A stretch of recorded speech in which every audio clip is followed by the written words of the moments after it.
दोस्तों, कुछ ही दिनों के बाद रमजान का महीना शुरू होने वाला है।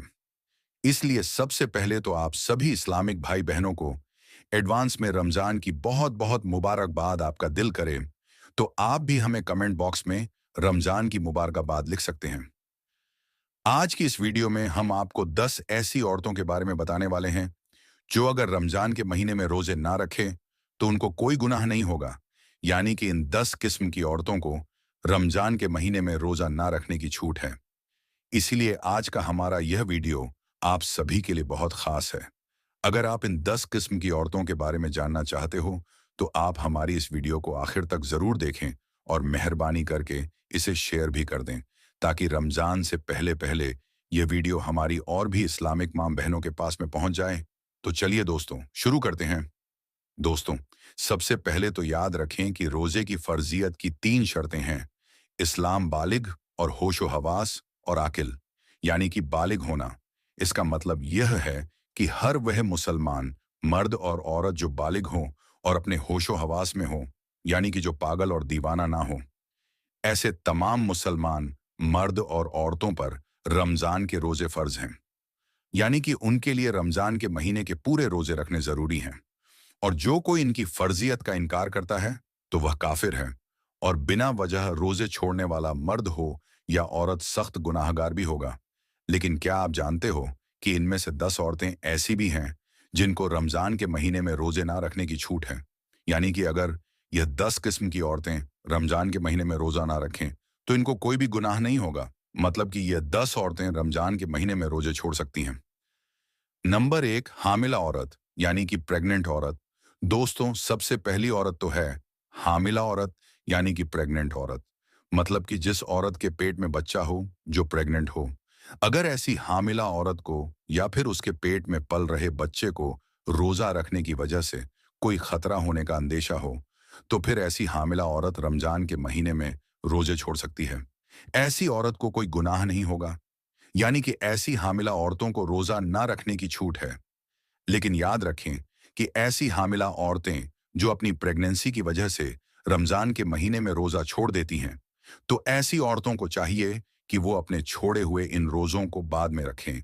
यानी कि जब ऐसी औरतों की सेहत तंदुरुस्त हो जाए तो फिर ऐसी औरतों को उन छोड़े हुए रोजों को कज़ा करना जरूरी होगा। नंबर 2, बीमार औरत। दोस्तों, दूसरी औरत है बीमार औरत, यानी कि ऐसी औरत जो सख्त बीमार हो या जिसको कोई बड़ी बीमारी हो। ऐसी औरत को भी रमजान के महीने में रोजा ना रखने की छूट है। अगर ऐसी बीमार औरत रमजान के महीने में रोजा नहीं रखती है तो ऐसी बीमार औरत को भी कोई गुनाह नहीं होगा। अब यहां पर बात आती है कि ऐसी कौन कौन सी बीमारियां हैं कि जिनमें रोजा ना रखने की छूट है। तो इस बारे में हम आपको बता दें कि यहाँ पर उन छोटी छोटी बीमारियों की बातें नहीं हो रही हैं जो नॉर्मल लोगों में होती रहती हैं। जैसे कि अगर किसी के घुटने में दर्द हो गया, किसी के सर में दर्द हो गया, या फिर किसी को सर्दी जुकाम हो गया और उसने यह सोचकर रोजा छोड़ दिया कि बीमारी की हालत में रोजा ना रखने की छूट है, तो याद रखें, ऐसा करना बिल्कुल जायज नहीं होगा। ऐसी छोटी मोटी बीमारियों में रोजा रखना जरूरी होगा। यहाँ पर बीमारी से मुराद उन बड़ी बीमारियों से है जिनमें इंसान की जान जाने का खतरा होता है। अब आप पूछेंगे कि हमें इस बात का कैसे पता चलेगा कि कौन कौन सी बीमारियों में जान जाने का खतरा होता है। तो हम आपको बता दें कि आपको इस बात का इस तरह से पता चलेगा कि अगर कोई माहिर डॉक्टर आपको यह कह दे कि अगर आप भूखे प्यासे रहे, अगर आपने रोजे रखे तो आपकी जान जाने का खतरा हो सकता है। या फिर अगर कोई माहिर डॉक्टर यह कह दे कि अगर आपने रोजा रखा तो आपकी ये बीमारी दूर नहीं होगी, बल्कि आपका ये मर्ज और ज्यादा बढ़ जाएगा, तो ऐसी सूरत में रमजान के महीने में रोजा छोड़ना जायज है। लेकिन यहां पर आप एक बात और याद रखें कि अगर किसी औरत ने अपनी बीमारी की वजह से कुछ रोजे छोड़ दिए हैं तो याद रखें कि ऐसी औरतों को उन छोड़े हुए रोजों को बाद में कज़ा करना होगा। यानी कि जब उनकी बीमारी ठीक हो जाएगी, यानी कि जब वह सेहतमंद और तंदुरुस्त हो जाएंगी, तो उन छोड़े हुए रोजों को उसे कज़ा करना होगा। अब अगर किसी औरत की बीमारी ऐसी है कि फिर कभी उसकी बीमारी ठीक नहीं हो रही है और उसका आखिरी वक्त करीब आ गया है, तो अब ऐसे में वह औरत अपने घर वालों को यह वसीयत करे कि मेरे इतने इतने रोजे छूट गए हैं, वो उनका फिदिया अदा कर दे। और फिदिया यह है कि हर एक रोजे के बदले में एक मिस्कीन को दोनों वक्त पेट भरकर खाना खिलाया जाए। नंबर 3, बच्चे को दूध पिलाने वाली औरत। दोस्तों, तीसरी औरत है बच्चे को दूध पिलाने वाली औरत। लेकिन यहां पर हम आपको बता दें कि किसी दूसरे के बच्चों को दूध पिलाने वाली औरतें पहले हुआ करती थीं। वह किसी के बच्चे को पैसों के लिए अपने साथ में ले जाती थी और 2 साल या 2.5 साल तक दूसरे के बच्चों को दूध पिलाती थी। यानी कि वह दूसरे के बच्चों को दूध पिलाने की ठेकेदारी ले थी। तो उस वक्त ऐसी औरतों के लिए भी रमजान के महीने में रोजा ना रखने की छूट हुआ करती थी, जो बच्चों को दूध पिलाती थी। मगर अब यह सिलसिला तो अब के जमाने में रहा नहीं। अब तो माँ खुद ही अपने बच्चों को दूध पिलाती है। इसलिए अब ऐसी औरतें जो अपने बच्चों को दूध पिलाती हैं, ऐसी औरतों को अगर कोई माहिर डॉक्टर यह कह दे कि अगर उसने रोजा रखा तो इससे उसके बच्चे को कोई नुकसान हो सकता है, तो फिर ऐसी औरतों के लिए रमजान के महीने में रोजा ना रखने की छूट है। ऐसी औरतें फिर रमजान के महीने में रोजा छोड़ सकती हैं। ऐसी औरतों को भी कोई गुनाह नहीं होगा।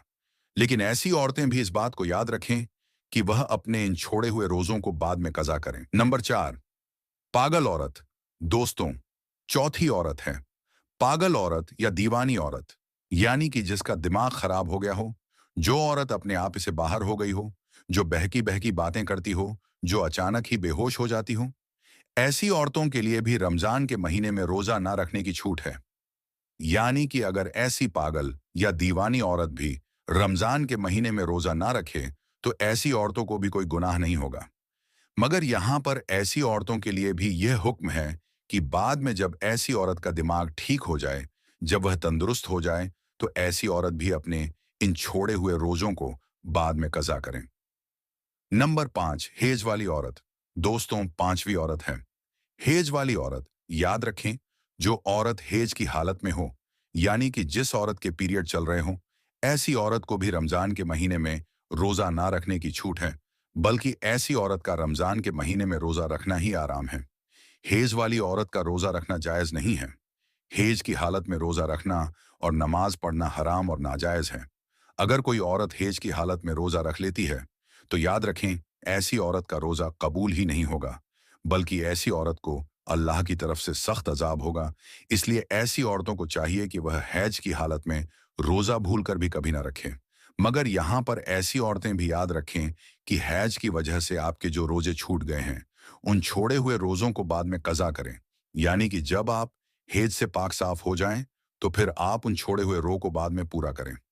नंबर 6, जिसकी जान जाने का खतरा हो। दोस्तों, छठी औरत वह है जिसकी जान जाने का कोई खतरा बन जाए। यानी कि अगर कोई शख्स अपने हाथ में तलवार लेकर किसी औरत के पास में पहुंच जाए और कहने लग जाए कि अगर तुमने रोजा रखा तो मैं तुम्हारी गर्दन को उड़ा दूंगा या मैं तुम्हें जान से मार दूंगा। याद रखें, अगर इस तरह से किसी औरत की जान को खतरा हो जाए तो ऐसी सूरत में भी औरत रोजा छोड़ सकती है। यानी कि जब किसी औरत के सामने ऐसी सूरत पैदा हो जाए तो ऐसी औरत को भी रोजा ना रखने की छूट है। यानी कि ऐसी औरत के लिए भी रोजा ना रखना जायज है। लेकिन ऐसी औरतें भी याद रखें, इस वजह से औरतों के जो रोजे छूट जाएं, तो उसको चाहिए कि वो इन छोड़े हुए रोजों को बाद में कज़ा करे। यानी कि वो इन रोजों को बाद में पूरा करें। नंबर 7, निफास वाली औरत। दोस्तों, 7वीं औरत है निफास वाली औरत, यानी कि निफास वाली औरतों को भी रमजान के महीने में रोजा ना रखने की छूट है। अब आप पूछोगे कि ये निफास क्या होता है, तो हम आपको बता दें कि औरत के बच्चा जनने के बाद आगे के मुकाम से जो खून निकलता है, उसको निफास कहते हैं। याद रखें, अगर कोई औरत निफास की हालत में है और अगर उसने रोजा रख लिया तो ऐसी औरत का रोजा कबूल नहीं होगा, बल्कि ऐसी औरत को भी अल्लाह की तरफ से सख्त अजाब होगा। इसके अलावा अगर किसी औरत ने रमजान के महीने में रोजा रख लिया और फिर उसको दिन में एहसास हुआ कि उसको हेज शुरू हो गया है या फिर उसको बच्चे की विलादत हो गई है, जिसकी वजह से उसको निफास शुरू हो गया है, तो याद रखें, ऐसी औरत का वो रोजा नहीं होगा। उस रोजे को बा में उसको कज़ा करना होगा। नंबर 8, जो औरत सफर में हो। दोस्तों, 8वीं औरत वह है जो सफर की हालत में हो। यानी कि ऐसी औरतें भी रमजान में अगर रोजा ना रखें तो उनको कोई गुनाह नहीं होगा। यानी कि सफर की हालत में भी रोजा ना रखने की छूट है। मगर यहां पर बात आती है कि सफर कैसा। तो हम आपको बता दें कि जो सफर 62 किलोमीटर से दूर का हो और कम से कम 15 दिनों की नियत करके घर से निकला गया हो, ऐसे मुसाफिर के लिए रोजाना रखने की छूट है। लेकिन याद रखें कि अगर कोई औरत सफर की हालत में है और वह यह कह दे कि मैं तो रोजा रखूंगी, मेरा सफर तो आराम का है, तो याद रखें ऐसी औरत सफर की हालत में भी रोजा रख सकती हैं। उनका रोजा हो जाएगा और बेहतर भी यही है कि अगर सफर आराम का हो तो रोजा रख लिया जाए। लेकिन अगर ना रखे तो कोई गुनाह नहीं होगा। नंबर 9, बूढ़ी औरत। दोस्तों, नवी औरत वह बूढ़ी औरत है जो अपनी उम्र के आखिरी पड़ाव में पहुंच गई हो, यानी कि जो अपनी उम्र के बुढ़ापे में पहुंच गई हो। अगर कोई औरत इतनी ज्यादा बड़ी हो गई हो कि वह अपने बुढ़ापे की वजह से अपनी जगह से उठ भी नहीं पाती हो या बैठ भी नहीं सकती हो, या फिर अगर कोई औरत अपने बुढ़ापे की वजह से इतनी ज्यादा कमजोर हो गई हो कि उसमें रोजा ना रखने की बिल्कुल भी ताकत ना बची हो, तो ऐसी बूढ़ी औरत भी अगर रमजान के महीने में रोजा ना रखे तो उसको कोई गुनाह नहीं होगा। यानी कि ऐसी बूढ़ी औरत के लिए भी रोजा ना रखना जायज है। मगर याद रखें, ऐसी बूढ़ी औरत के लिए भी फिरिया का मसला आता है। अगर ऐसी बूढ़ी औरत में फिर से कभी ताकत आ जाए, यानी कि वह फिर कभी तंदुरुस्त हो जाए, तो उसको चाहिए कि वह अपने छोड़े हुए इन रोजों को बाद में कज़ा करें। लेकिन अगर कोई औरत अपने बुढ़ापे की वजह से इतनी ज्यादा कमजोर हो गई हो कि बाद में उसके ठीक होने की कोई उम्मीद ना बची हो, तो फिर उसके लिए रोजे माफ हैं। लेकिन उसको हर एक रोजे के बदले में फिरिया अदा करना होगा। और फिरिया यह है कि हर एक रोजे के बदले में उसे किसी मिस्कीन को दोनों वक्त पेट भरकर खाना खिलाना होगा। और नंबर 10, नाबालिग बच्ची। दोस्तों, जैसा कि आप सभी को मालूम है कि रोजा हर उस इंसान पर फर्ज है जो और बालिग हो। इसका मतलब यह है कि रोजा नाबालिग पर फर्ज नहीं है। अगर कोई बच्चा या बच्ची नाबालिग है तो उनको रमजान के महीने में रोजा ना रखने की छूट है। उनको कोई गुनाह नहीं होगा। लेकिन अगर कोई बच्चा या बच्ची अपने 10 साल की उम्र को पहुंच जाए और उसमें रोजा रखने की ताकत आ जाए, तो उसे चाहिए कि वह रोजा रखना शुरू कर दे। अल्लाह हाफिज। मेरे प्यारे दोस्तों, एक पंडित ने कुरान की बेहुरमती की। फिर देखिए, एक फरिश्ता चीते की शक्ल में नमूदार हुआ और उस चीते ने उस पंडित के साथ जो किया, तमाम देखने वाले कांप कर रह गए। पूरा वाकया जानने के लिए आज की इस वीडियो को आखिर तक जरूर देखिएगा। और अगर वीडियो पसंद आए तो इस वीडियो को एक लाइक करके हमारे चैनल को सब्सक्राइब जरूर कर लीजिए। दोस्तों, ये बात आपके दिल में होगी कि कहुरा ने मजीद मुनाफिकों, काफिरों और फासिकों से मुखातिब होकर बबांगे दहल चैलेंज करता है और उन्हें अल्लाह की शदीद पकड़ और आग में डाले जाने की सख्त तरीन सजा दिए जाने का ऐलान भी करता है। अल्लाह तबारक व ताला कुरान में अपने डोमिनेंट से फरमाते हैं कि फिर एक इतना है, और उस फितने को जड़ से उखाड़ फेंकने के लिए कातिलों से डन करेंगे, ताकि इस रूई जमीन पर सिर्फ अल्लाह का कलमा ही बुलंद हो।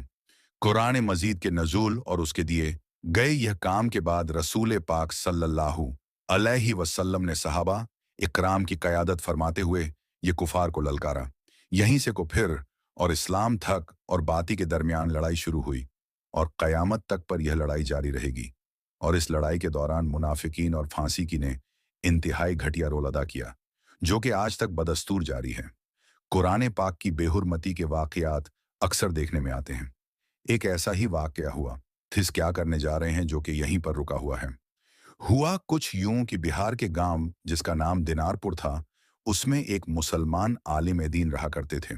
वह बुजुर्ग ने यहाँ एक पुस्तक की और परहेजगार थे। उनका मामून था कि सुबह सवेरे फज्र की नमाज अदा करने के बाद जंगल में चले जाया करते थे और मगरिब के वक्त जंगल से वापस गांव आ जाया करते थे। दिनारपुर गांव के लोग उनके इस रूटीन पर हैरान थे, लेकिन किसी ने यह जानने की कोशिश नहीं की कि आखिर यह बुजुर्ग सुबह के अंधेरे में जंगल की तरफ क्यों चले जाते हैं और शाम को ही वापस क्यों लौटते हैं। उसी गांव में जहां बड़ी तादाद में मुसलमान आबाद देते, वहीं दूसरी तरफ वो हिंदू घराने भी मौजूद कि हिंदू मुसलमानों से सख्त नफरत करते थे और मुस्लिम मुखालिफ मार्क्स दामाद में पेश नजर आते थे और मंसूबा बंदी करते रहते थे, फिक्र से मुसलमानों को बदनाम करके उनको इस गांव से निकाल दिया जाए। प्यारे दोस्तों, उस नौजवान की कोई तरकीब और तनवीर काम नहीं कर रही थी। एक दिन उन्होंने सुना गांव में बहुत बड़ा पंडित आया हुआ है, बहुत कमर से में उस गांव के मुसलमानों को मुश्किलात में डालकर रख दिया है। खबर सुनकर दिनारपुर के गैर मुस्लिमों ने यह प्लान बनाया। क्या फौरी तौर पर उस पंडित से मुलाकात किया जाए और सूरत हाल से आगाह किया जाए, ताकि मुसलमानों के खिलाफ बड़ी साजिश की जा सके। और यूं दिनारपुर के तमाम गैर मुस्लिम तो पंडित के पास जा पहुंचे और तमाम हालात बयान कर दिए। उस पंडित ने कहा कि मैं खुद तुम्हारे गांव आकर हालात का जायजा लूंगा और मुसलमानों को तंग करेंगे। दूसरे दिन वह पंडित है दिनारपुर पहुंच गया और मुसलमान आलिम दीन के बारे में पूछताछ शुरू कर दी। पंडित को बताया गया कि एक आलिम दीन ऐसे हैं जो सुबह साधक जंगल में चले जाते हैं और शाम को ही वापस लौटते हैं। यह जानकर वह पंडित ने झूठी कहानी गढ़ी और दूसरे दिन जैसे ही सूरज निकला, उसने गांव में ऐलान कर दिया कि मुसलमानों का यह आलिम ए दीन रोजाना जंगल में अपने झूठे खुदा से मिलने जाता है और गांव वालों से छुपाता है। आज मैं और दूसरे गैर मुस्लिम लोग जंगल में जाकर उसकी पीठ की फोल्ड कर देंगे और उसे कत्ल करके गांव वापस लाएंगे। दोस्तों, यह सुनकर दिनारपुर के मुसलमान परेशान हो गए और उस पंडित के पीछे हो लिए जो आपने चैनलों के साथ यह जंगल की जाने पर बढ़ रहा था। जब वह पंडित है जंगल के बीचों बीच पहुंचा तो क्या देखते हैं कि वही आलिम दीन एक झोपड़ी के सामने चादर पर बैठे हैं और सामने कुरान मजीद रखा हुआ है। वह बुजुर्ग बड़े ही यह त्राण के साथ पुराने पाक की तिलावत में मजबूर है। दिनारपुर के मुसलमानों ने जब यह देखा तो समझ गए कि यह बुजुर्ग रोजाना जंगल में किस मकसद के लिए आते हैं।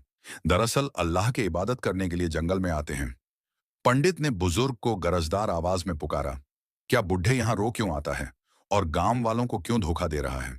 जिस पर वह बुजुर्ग बोले कि मैं तो रोजाना अपने रब की इबादत करने के लिए आता हूं और कुरान करीम की तिलावत करता हूं। बुजुर्ग ने यह कहते हुए ये कुरान मजीद की तरफ इशारा किया। पंडित ने जब यह सुना तो गुस्से से आग बबूला हो गया और नानू जी बिरला कुरान पाक की बेहुरमती करते हुए उसे जमीन पर फेंक दिया। यह देखकर वहां पर मौजूद तमाम मुसलमान उस हिंदू पंडित को लाइन दान करने लगे क्योंकि उसने कुरान मजीद की बेहुरमती करते हुए उसे जमीन पर गिरा दिया था। प्यारे दोस्तों, यह मंजर देखकर वह बुजुर्ग भी जलाल में आ गए। उन्होंने आगे बढ़कर कुरान मजीद को उठाया और फिर झोपड़ी की तरफ मुंह करके कुछ बोला और देखते ही देखते हैं जो अपनी से एक चीता बाहर निकला और उस पंडित को चीर फाड़ कर रख दिया। जिसके बाद उस बुजुर्ग ने पूरे गांव दुश्मन गैर मुस्लिमों से मुखातिब होकर कहा कि बेशक मेरे अल्लाह ने यह वादा किया है कि वह खुद अपने कलाम की हिफाजत फरमा आएगा। जब यह खबर फैली तो बेस्ट अरुणिमा ने कहा कि असल में चीते के रूप में एक फरिश्ता था जिसे अल्लाह तबारक व ताला पुराने पाप की मुरम्मत के खातिर भेजा था और उस चीते ने पुराने पाप की बेहुरमती करने वाले उस पंडित को निशान या व्रत बना दिया। अल्लाह तबारक व ताला फरमाता है कि बेशक हम ही उसकी हिफाजत करेंगे और बेशक पर यही पहली आसमानी किताब है जिसकी हिफाजत की जिम्मेदारी खुद अल्लाह रब्बुल इज्जत ने ली है। गया उसके लिए इलाही है कि बस अल्लाह ने अपना यह वादा सच कर दिखाया और किताबी इलाही की हिफाजत का हैरत अंगेज इंतजाम कर दिया अपनी तौर पर कि उसके अल्फाज भी महफूज, उसके माना भी महफूज, उसका रस घोल खत भी, और यह सब कुछ कयामत तक के लिए महफूज रहेगा। दोस्तों, अल्हम्दुलिल्लाह 1443 साल गुजर जाने के बावजूद भी उसमें रखी बराबर भी कोई फर्क, कोई तब्दीली कोई तैयार नहीं आया। मलऊनों की तरफ से लाख कोशिशें की गई मगर उनकी आज तक एक भी नापाक कोशिश कामयाब नहीं हो सकी और ना ही तक कयामत हो सकती है। अल्लाह तबारक व ताला की जानिब से कुरान मजीद की हिफाजत का इंतजाम देखिए कैसे किया गया। सबसे पहले कुरान के मन को हजरत इब्राहिम अलैहि सलाम के वास्ते से हमारे आका हजरत मोहम्मद सल्लल्लाहु अलैहि वसल्लम पर नाजिल किए और वह हर बाहर उस आज भी अपनी असली हालत में मौजूद है। आप पर जब वही नाजिल हुई तो आप फौरन कातिल वहीं में से किसी एक से किताबत करवा लेते। फिर सहाबा इकराम उसे नबी अकरम सल्लल्लाहु अलैहि वसल्लम के जमाने अब 10 से भी सुना करते थे और जो लिखा हुआ हो